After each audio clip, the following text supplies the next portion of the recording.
Tell everyone it's been a pleasure working with them." The doors closed on Alex Patterson's stunned face. As the elevator descended, my phone rang. Scott's name flashed on the screen. I took a deep breath and answered. "Danny Foster, where are you? We're all waiting in the lobby, ready to make history today." I'm Danny Foster, 54 years old, and I was about to have what I thought would be the worst day of my career. Turns out it was actually the beginning of something much bigger. "There's been a change of plans," I said, keeping my voice steady despite the cardboard box in my hands containing 25 years of my professional life. "I'm no longer with the company." The silence on Scott's end stretched so long I wondered if the call had dropped. Then, "What are you talking about, Danny? This isn't funny. I've been terminated, effective immediately." "Terminated? On signing day? That's ridiculous. This has to be some kind of negotiation tactic. Nobody fires their lead M&A advisor on the biggest deal in company history." The elevator chimed softly as we passed each floor. I watched the numbers descend, each one taking me further from the executive suite where I'd spent the last 3 years orchestrating this $850 million merger. "No tactics, Scott, just reality. I suggest you speak with the company's representatives about how they wish to proceed." The elevator doors opened to the marble lobby of Patterson Insurance Group. Through the glass windows, I could see Scott Williams standing with his team from Pinnacle Acquisitions. Phone pressed to his ear, his free hand gestured in confusion. These were serious people. Investment bankers, lawyers, executives who'd flown in from 3 different time zones for this moment.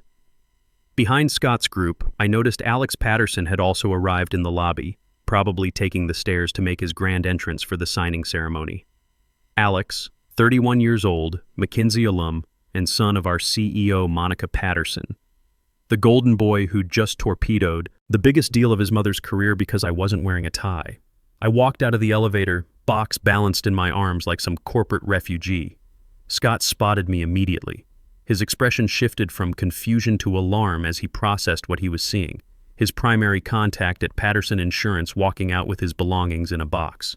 He ended the call and strode toward me, his expensive suit and confident demeanor masking what I could see was growing panic. "Danny!" He wrapped me in a brief hug, as if physical contact could somehow make this nightmare make sense.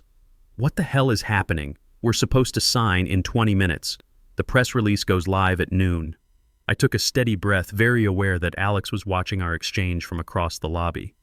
The kid had that smug satisfaction written all over his face, the look of someone who'd just flexed his authority and was enjoying the results.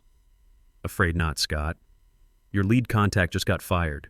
Deal's off." Scott's face hardened as he followed my gaze to Alex, who was now approaching us with the confidence of someone who clearly didn't understand what he'd just destroyed. "You did what?" Scott's voice carried across the lobby, causing several of his advisors to look up from their phones and documents. Alex's expression began to shift from smugness to confusion as Scott's words registered. Behind him, I could see the entire Pinnacle team, 8 highly paid professionals who'd been working toward this moment for months, staring at him with growing disbelief. "I was just enforcing company policy," Alex stammered, suddenly looking less like a McKinsey consultant and more like a child who'd broken something valuable. He clutched the employee handbook like some kind of shield. His appearance violated our professional dress standards. No tie during an executive meeting. The words hung in the air like a bad joke that nobody was laughing at. Scott's expression went from confusion to something much darker. "You fired the lead negotiator of an $850 million merger because he wasn't wearing a tie?" "It's about respect for company culture," Alex said, but his voice had lost its earlier confidence. "Professional standards matter." That's when Monica Patterson appeared, rushing from the executive elevator with several board members trailing behind her like worried assistants. She moved with the quick, purposeful stride of someone who'd just realized her company was about to implode. "Scott, I'm sure we can sort this out." Her voice carried that forced cheerfulness that executives use when everything is falling apart. "Danny is incredibly valuable to us, and this is clearly just a misunderstanding." But Scott had already turned away from her, speaking quietly to his team. I caught fragments of their urgent conversation, words like respect for their own people, and if this is how they treat their best talent and fiduciary responsibility. I stood there silently, watching 3 years of my work dissolve in real time. 3 years of late nights, weekend calls, missed family dinners, and careful relationship building. 3 years of understanding both companies' needs, navigating egos, and structuring a deal that would position Patterson Insurance for the next decade while giving Pinnacle the market expansion they wanted. All undone because Monica Patterson's entitled son thought dress codes were more important than business relationships. Monica approached me, lowering her voice to that confidential tone that executives think shows sincerity. "Danny, please, let's discuss this privately. Alex is new to his role. He was overzealous. We can absolutely fix this." "There's nothing to fix," I replied, making sure my voice carried far enough for everyone in the lobby to hear. "Your son made a decision based on company policy. You supported that decision by your silence when it happened. I accept it." Scott turned back to face our group, his expression grim. "Our agreement was with Danny Foster. He structured this entire deal. He understood what both companies needed, built the relationships, negotiated the terms. Without him," he shook his head slowly. "I'm sorry, but Pinnacle isn't comfortable proceeding." "You can't just walk away," Monica protested, and I could hear the desperation creeping into her voice. "The contracts are ready, the due diligence is complete, the press release is scheduled to go live." "Actually, we can," Scott said calmly. He pulled out his phone and scrolled to something, then showed it to Monica. "Page 23, Section 7 of your own merger agreement includes a key person clause. Danny Foster is specifically named. If he leaves Patterson Insurance before closing for any reason other than documented illness or death, Pinnacle has the right to withdraw from this agreement without penalty." The irony was perfect. I had insisted on that clause specifically to protect the merger if anything happened to me. Now it was the very mechanism that would destroy Patterson Insurance. "Danny wrote that clause," I heard one of our lawyers whisper to Monica. "He was the only one who caught its significance during the legal review." Scott extended his hand to me, his grip firm and respectful. "Danny, when you decide what's next for you, call me. Talent like yours is rare, and Pinnacle appreciates people who understand how business really works." And with that simple handshake, Scott Williams and his entire team walked out of Patterson Insurance's lobby, leaving behind stunned silence and the wreckage of what would have been the company's salvation. I nodded once to my former colleagues, people who'd sat in that conference room and watched Alex humiliate me without saying a word, then walked out too, ignoring Monica's increasingly desperate calls for me to come back and talk this through. Outside, the spring air felt different somehow, lighter. Despite the weight of what had just happened, I had no job, no immediate prospects, and had just watched my greatest professional achievement crumble in real time. Yet beneath the shock, I felt something I hadn't experienced in years. Relief. My phone started buzzing before I even reached the parking garage. Text messages, missed calls, voicemails, all from people who'd heard the news or seen the Pinnacle team leave the building. I turned it off without reading any of them. Whatever crisis was unfolding back at Patterson Insurance, it wasn't mine to solve anymore. The drive home gave me time to process what had actually happened. In 30 minutes, Alex Patterson had managed to destroy more value than some companies generate in a decade. The kid had probably cost Patterson Insurance its survival, thousands of jobs, and millions in shareholder value. All because he couldn't handle seeing an executive without a tie in what he considered his company.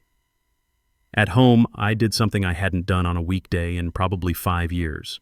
I poured myself a bourbon at 2 p.m., then sat on my deck watching the neighborhood. When was the last time I'd been home before dark? When had I last noticed that my neighbor was renovating his fence or that the tree in my backyard was actually blooming? That evening, the news alerts started rolling in. Patterson Insurance merger collapses, stock plunges 31%. By morning, it would drop another 14% as the full implications became clear. The business press was already running speculation pieces about acquisition targets and asset sales. I felt a pang of guilt thinking about the good people at Patterson Insurance who would suffer. Janet in accounting, who always stayed late during quarter end. Michael in operations, who'd been there since the company was half its current size. These weren't the people who'd sat silently while I was humiliated. These were hard-working folks who just wanted to keep their jobs and support their families. But a stronger part of me recognized that I hadn't failed them. Their leadership had. For the next week, I ignored my phone completely. Let it go to voicemail. Colleagues, journalists, headhunters, former clients, everyone wanted to know what had happened and what I planned to do next. I wasn't ready to answer those questions because honestly, I didn't know. Instead, I did things I'd forgotten I enjoyed. I slept 8 hours a night. I cooked actual meals instead of grabbing takeout on my way home from the office. I called my brother Kevin Marshall, who lived in Denver and who I'd barely talked to in months, despite promising we'd stay in better touch after our father's funeral last year. "You sound different," Kevin said during our second conversation that week, more relaxed. "Yeah, well, unemployment will do that to you," I laughed. But it wasn't bitter. It was actually genuine. "I've never heard you laugh like that," he said. "Being fired might be the best thing that ever happened to you." "Maybe," I admitted, staring out at my backyard, where I discovered I actually had a pretty nice garden that my landscaper had been maintaining without me ever noticing. "But I still can't believe how it ended, Kevin. 25 years of my life. 25 years of 60-hour weeks, missed dinners, canceled vacations, building relationships, understanding markets, creating value. And what did they give you back? What did they sacrifice for you?" he asked. I thought about that. The truth was nothing. I'd given Patterson Insurance everything. My time, my expertise, my relationships, my health, my personal life. I'd spent 3 years personally guaranteeing the success of that merger, putting my reputation on the line with every conversation, every negotiation, every late-night call with Scott's team. And the first time Monica Patterson's spoiled son decided to flex his authority, they'd let him destroy me without a word of protest. "You gave them everything," Kevin continued. "And they let some kid with a fancy degree and a famous last name throw it all away because of what? A dress code violation." He wasn't wrong. 2 weeks into my unexpected vacation, Monica finally managed to reach me. I'd been screening calls, but I recognized her personal cell number, and curiosity got the better of me. "Danny," her voice was tired, strained. "We need to talk." "Do we?" I asked, genuinely curious what she might have to say. "The board wants to meet with you. The situation here is..." She paused, and I could hear papers rustling in the background. "It's worse than we initially anticipated. Much worse. We need your help." I almost laughed. "Help with what exactly? Fixing the company? Bringing Pinnacle back to the table? Saving Patterson Insurance?" I let that hang for a moment. The same Patterson Insurance that fired me for not wearing a tie? Her sigh was heavy with what sounded like genuine regret. "That was a catastrophic mistake. Alex has been removed from his position. He's been transferred to a junior role in research. I've been formally reprimanded by the board. The whole thing was handled terribly." I said nothing, letting her fill the silence.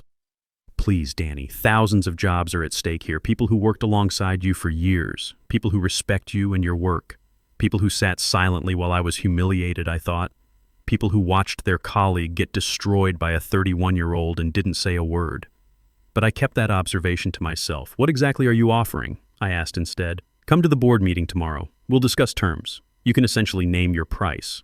I found myself considering it, which surprised me. Not because I needed the money or missed the office politics, but because there was a part of me, the part that had spent 25 years trying to save companies and build value, that couldn't quite let go of the challenge. "I'll think about it," I said, ending the call. That night, I couldn't sleep. What did I actually want from this situation? Money? An apology? Revenge? By morning, I had my answer, and it was bigger than any of those things. I called Monica back at 7 a.m. "I'll meet with your board," I said. "But not tomorrow. Today. This afternoon. And I'm coming with conditions." "What kind of conditions?" "The kind that ensure this never happens to anyone else again." There was a long pause. "Okay, 2 p.m. I'll be there." As I hung up, I realized I was smiling. For the first time in weeks, I had a plan. 4 hours later, I walked into the Patterson Insurance boardroom wearing the exact same outfit I'd been fired in. Khakis, dress shirt, blazer, and deliberately no tie. The message wasn't subtle, but then subtlety hadn't worked for me before. The board members rose when I entered, which was interesting. 2 weeks ago, they'd sat silently while Alex humiliated me. Now they were standing like I was some visiting dignitary. Their expressions ranged from desperate hope to embarrassed discomfort. Monica looked like she hadn't slept in days. Alex was notably absent. "Thank you for coming, Danny," the chairman said. He was a guy named Robert Walsh, who'd been on the board for about 8 years, but had never said more than hello to me before this crisis. "We really appreciate your willingness to discuss the situation." "Let's skip the pleasantries," I replied, taking a seat at the table where I'd presented quarterly reports dozens of times. "In the 2 weeks since I left, your stock has fallen 45%. 3 major clients have announced they're reviewing their contracts with Patterson. The business press is running daily speculation about when you'll file for bankruptcy." Uncomfortable shifting around the table. A few board members exchanged glances. "You've lost the Pinnacle merger, which was your last realistic chance at survival without major restructuring. Even if I could somehow convince Scott to reconsider, and that's a significant if, the terms would be substantially worse now." "Pinnacle holds all the leverage. We understand the gravity of the situation," Monica said. She looked older than I remembered, like the stress was aging her in real time. "But we have to try something." "Do you?" I asked. "Because from where I'm sitting, it looks like you've already made your choice. You chose Alex's authority over business relationships. You chose dress code compliance over an $850 million deal. You chose silence over defending the person who'd spent 3 years saving your company." The room went quiet. I could hear the air conditioning humming. "Why should I help any of you?" I continued, looking around the table and meeting each person's eyes. "Every single one of you was in that conference room 2 weeks ago. Not one of you spoke up for me or questioned what was happening. You sat there and watched your colleague get destroyed by a 31-year-old kid, and you did nothing." More uncomfortable shifting. The chairman cleared his throat. "We made a terrible mistake," he admitted, "a catastrophic error in judgment. What would it take for you to consider returning?"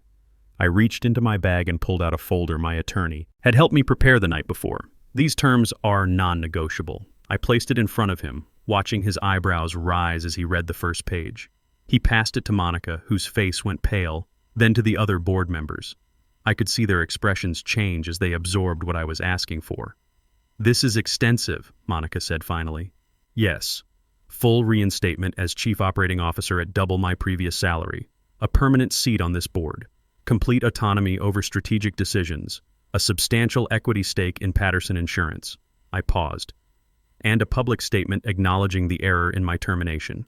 "Double salary seems excessive," one board member objected. "Does it?" I asked. "How much is Patterson Insurance worth today compared to 2 weeks ago? How much would successful completion of the Pinnacle merger have been worth?" I let that sink in. "I'm essentially asking for a small percentage of the value that was destroyed when you let Alex fire me, Robert. Read further into the document, this clause about new ventures. You want majority ownership of any new business initiatives you develop while employed here. 60% ownership for me, 40% for Patterson Insurance. Any resources I use will be properly compensated. All arrangements documented meticulously." "That's highly unusual," another board member said. "So is firing your chief operations officer over a tie on the day of your biggest deal in company history," I replied. "Consider it insurance against future misunderstandings about whose judgment matters more, mine or whoever happens to be the CEO's relative." They looked at each other. I could see the silent conversation happening. Glances, slight nods, barely perceptible head shakes. They were calculating how much Patterson Insurance was worth without me versus how expensive I'd become with me. Finally, Robert spoke. "If we agree to these terms, you'll attempt to bring Pinnacle back to the negotiation table?" "I'll try. I can't promise success. The relationship damage is significant, and Scott Williams is a smart businessman. He knows you revealed something important about Patterson's decision-making process when you let Alex fire me. Trust once broken is hard to rebuild." Another round of silent board member communication. Robert pushed the contract back to me. It now bore his signature. Done. One by one, the other board members signed. Monica was last, her pen hovering over the signature line for a long moment before she added her name. "When can you start?" Robert asked. "I already have," I said, standing up. "I'll be in my old office making calls. I suggest you all prepare for a very difficult few months. Rebuilding what was destroyed won't be easy or quick." As I headed for the door, Monica called after me. "What about Alex?" I paused. "What about him?" "He's still employed here in the research department. Will that be a problem for you?" I smiled. "Not for me, no. He'll have to live with the consequences of his choices. I'm more interested in building something new. That night, I called Scott Williams. As I'd expected, he wasn't particularly interested in revisiting the Patterson deal. "Your company showed its true colors, Danny," he said. "The decision-making process, the priorities, the way they treat their own people. Why would Pinnacle want to tie our future to that?" "You wouldn't be," I said. "You'd be trusting me, and I now have the authority to guarantee what I promise." After 2 hours of conversation, Scott agreed to consider a revised proposal. The terms would be much less favorable to Patterson. Pinnacle would pay probably 30% less and demand significantly more control. But it was something, a foundation to build on. Over the next month, I worked to stabilize what could be saved, while also pursuing an idea that had been forming since that first day back. The unusual ownership clause in my contract hadn't been random. I had a plan that went far beyond saving. Patterson Insurance. It started with a conversation with Michael Davis, our head of product development. "I need a small team for a side project," I told him over lunch. "Something experimental. Can you spare a few people for evening and weekend work?" Michael looked intrigued. "What kind of project?" "Professional menswear, specifically business clothing that adapts to different workplace cultures." He seemed surprised. "That's not our industry." "No," I agreed. "But it's a market with problems that need solving, and my new contract gives me the freedom to explore new verticals." Within a week, Michael had assembled 4 of his best people.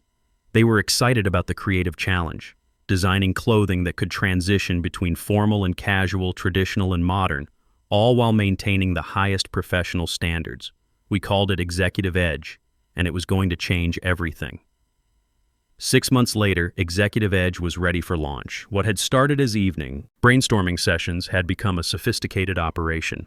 We'd partnered with a manufacturing facility in North Carolina, developed proprietary fabric blends, and created designs that solved real problems professional men faced every day.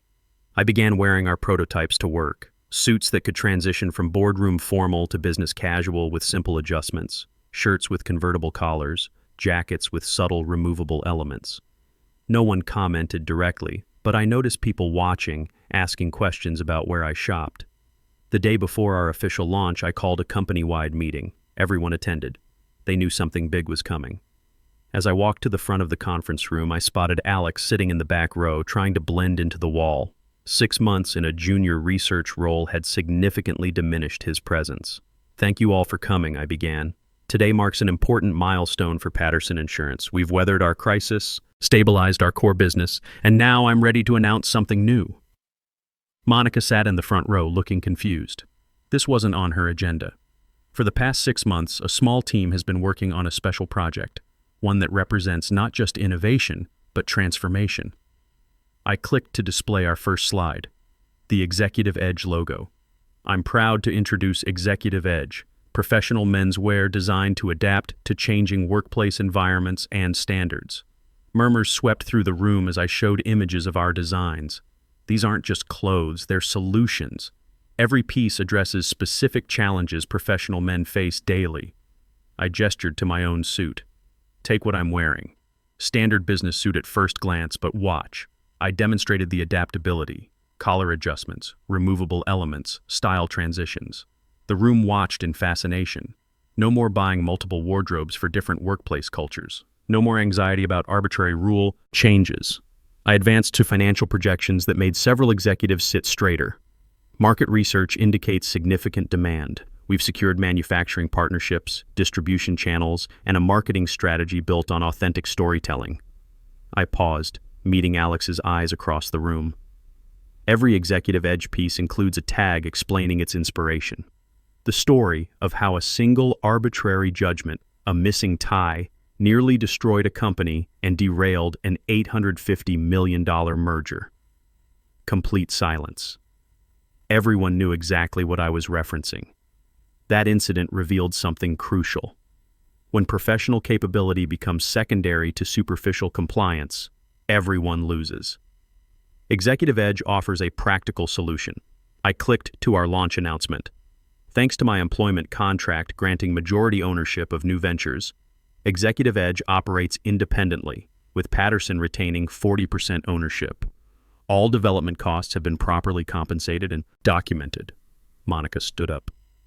Danny, this is news to the board. Shouldn't we discuss timing? My contract provides autonomy over this venture, I replied smoothly. The timing isn't negotiable, but your support is welcome. The launch exceeded every projection. Orders overwhelmed our initial inventory. Professional men across industries responded to both the practical designs and the message behind them. We weren't just selling clothes. We were selling dignity, adaptability, and professional confidence. 1 year later, Executive Edge had become a phenomenon, generating more first-quarter revenue than Patterson Insurance's core business. The 40% ownership stake had become the company's most valuable asset. Sometimes the most powerful response to someone trying to make you smaller is growing so large they can't help but stand in your shadow. True revenge isn't about destroying your enemies. It's about building something so successful that their petty actions become the footnote to your triumph. When someone tries to diminish you over trivial rules, the best response is to create new rules where excellence matters more than compliance.